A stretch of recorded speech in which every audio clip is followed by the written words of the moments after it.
Hello,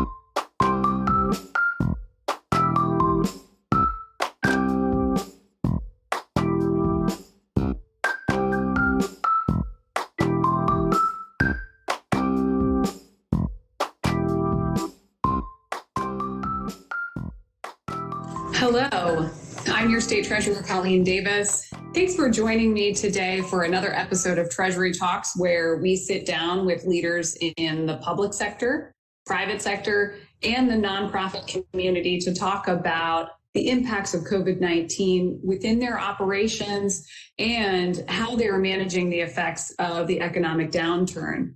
Joining me today is Maria Luna Medina, financial coach and Social Security Administration benefit counselor with ServiceSource Delaware. Maria, thank you again for joining me today. First things first, please explain the work of ServiceSource, the program and services that you provide to Delawareans and the various folks that you serve. Sure. Thank you so much, Colleen. It's a pleasure here being with you and having this conversation that hopefully it's a benefit to those that will be watching this video. So I work for ServiceSource, which is a nonprofit agency in Delaware. Our main office, our corporate office is in Virginia, but we do have an office in Delaware, North Carolina, Florida, among others. But here in Delaware, we primarily focus on employment services and training. So individuals that have any type of disabilities in Delaware can come to us. We partner with the Division of Vocational Rehabilitation. So we help them find employment in the community. So that may include helping them develop a resume, improving their skills to be employable. We offer training programs like clerical skills for people that might want to work in an office. We also have a day program and a senior center that focuses on helping individuals with disabilities be involved in the community, focuses on community integration. We also provide transition services to high school students that are transitioning from school to work, to the work world. And within all those services, we embed financial coaching and benefit counseling, which is what I focus on. That's what I do at ServiceSource. So as you mentioned, I provide benefit counseling and financial coaching to anybody coming through our doors. You mentioned so many great services that you provide specifically to folks that are maybe between employment. And what I think about is with furloughs and layoffs, it likely has been an extremely challenging time, particularly for the population that you serve. And I'm thinking more specifically about folks with disabilities trying to overcome the significant barriers already. How has COVID-19 affected this group or your work at ServiceSource? So certainly COVID, took us all by surprise in a way. But when we're talking about individuals with disabilities, as you mentioned, they're already facing some barriers or challenges. So this kind of added like another layer. So, some of the things, the challenges that I saw the most in helping clients were, applying for unemployment benefits, understanding the eligibility process. Do I qualify? How do I apply? Most of them probably have never applied for unemployment benefits before. And so kind of going through all that process, not being able to talk to an actual person because a lot of the communication was by email. And so if you called the number, nobody would pick up, right? So that's what I would constantly hear. The economic impact payments or the stimulus checks, as they were known, that also caused a little bit of confusion. Like even for me, like trying to figure out, okay, like which of my clients qualify? Are they eligible? And how do they access that if they haven't filed taxes? And so, some of my clients had difficulty even requesting the check, as the government was saying, go to this website, put in your info, we'll send you the check, because many of them don't have access to internet or don't know how to navigate that. So for some, it was very difficult. It was very confusing as to, how do I access that assistance? It would be very handy right now in this situation, but how do I actually get that? So, the other thing was because a lot of the individuals that I serve receive disability benefits, so they become unemployed or started getting other types of income through unemployment, they knew that they had to report that to the Social Security Administration. So that was also confusing because their offices were closed to the public and it was high demand. And so that also caused a little bit of anxiety and challenges with, how do I reach somebody? Or how do I make sure I send this over? Can I talk to a person?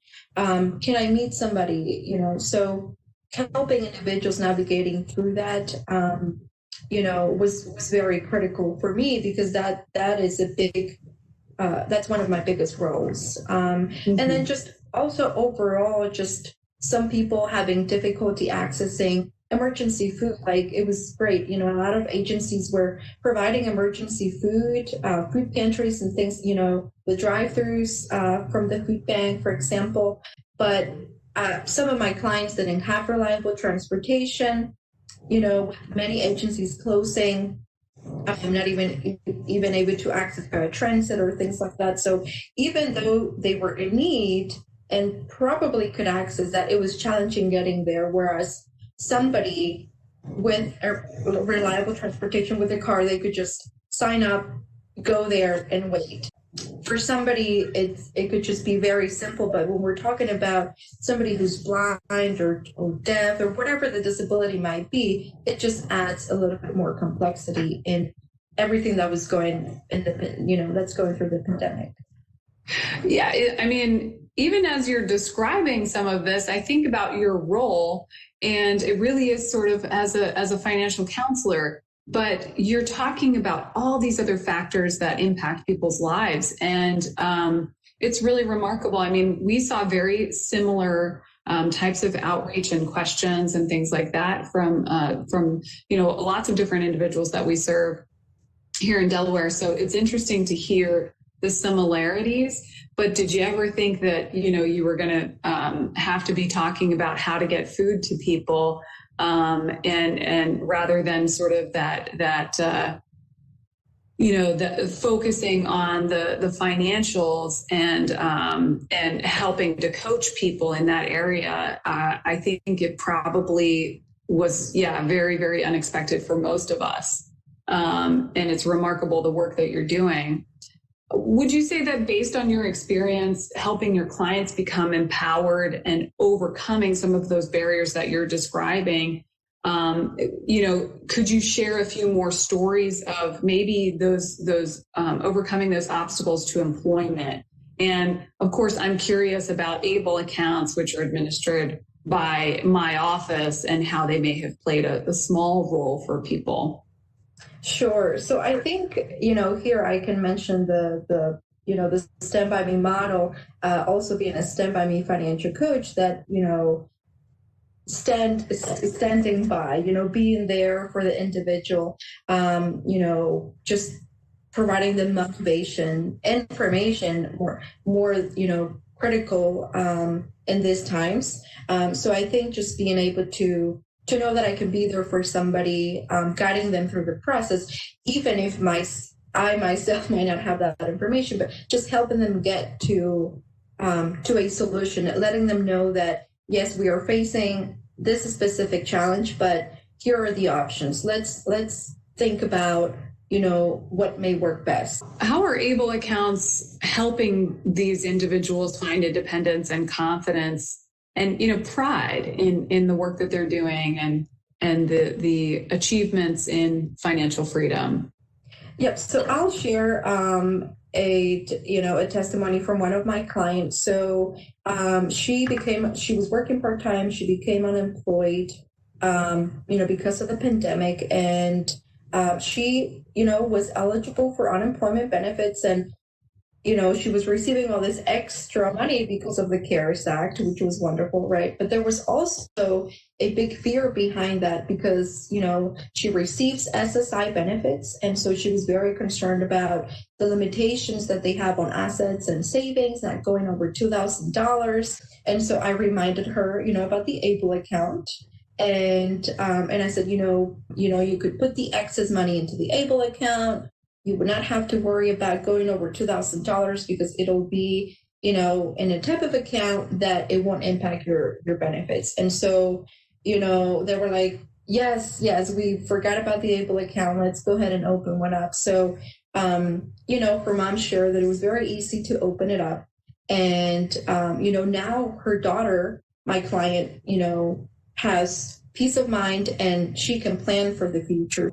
I love ABLE, and I always try to share that in any of my sessions with my clients, because I just feel like it's one of the most important resources and tools in the disability community when we're talking about financial coaching and budgeting and saving and that kind of stuff.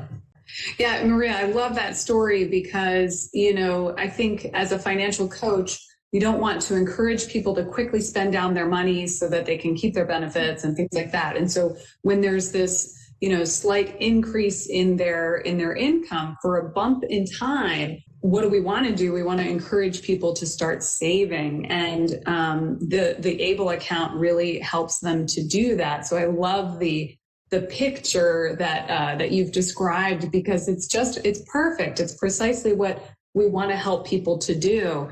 And it's really the opposite of the story that has been told prior to the ABLE accounts and the accessibility that's there. So thank you for sharing and for all the work that you're doing at ServiceSource. It's been such a pleasure having you join me today, and I have to commend you for your passion in serving our community. It is a great value to Delaware.